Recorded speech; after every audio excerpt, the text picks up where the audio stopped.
Alors l'exposition Space Oddity que nous présentons à la galerie jusqu'au 14 janvier 2024 présente le travail de Ken Grimes, qui est né en 1947 à New York, qui vit désormais dans le Kentucky et qui, à la vingtaine, a été diagnostiqué schizophrène. Il a peuplé en fait le relatif isolement social dans lequel il se trouvait par un intérêt accru pour les extraterrestres et pour toutes les manifestations auxquelles s'intéressait le monde scientifique.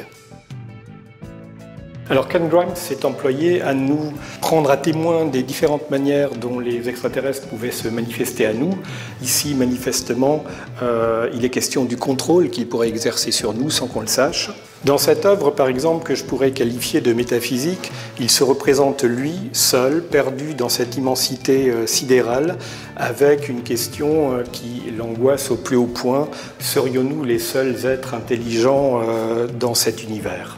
Ken Grimes a développé une connaissance quasi encyclopédique sur toutes les manifestations et les rencontres du troisième type, et ça le conduit parfois à faire des tableaux qui sont de véritables catalogues de formes que peuvent revêtir les extraterrestres à travers les témoignages du passé et les expériences qui ont été faites par d'autres.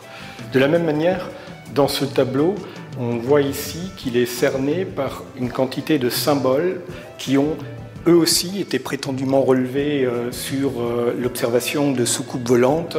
On a ici la station Epsilon Eridani qui est censée capter des signaux, des ondes magnétiques ou des ondes radio venues du fin fond des étoiles. Alors, Ken Grimes nous pose véritablement des questions fondamentales qui sont liées évidemment au destin de l'humanité, au sens de la vie, parce que c'est ce que cachent immanquablement les interrogations qu'on peut avoir sur la vie extraterrestre. On se demande si d'ailleurs Ken Grimes ne s'intéresse pas simplement à la question de Dieu.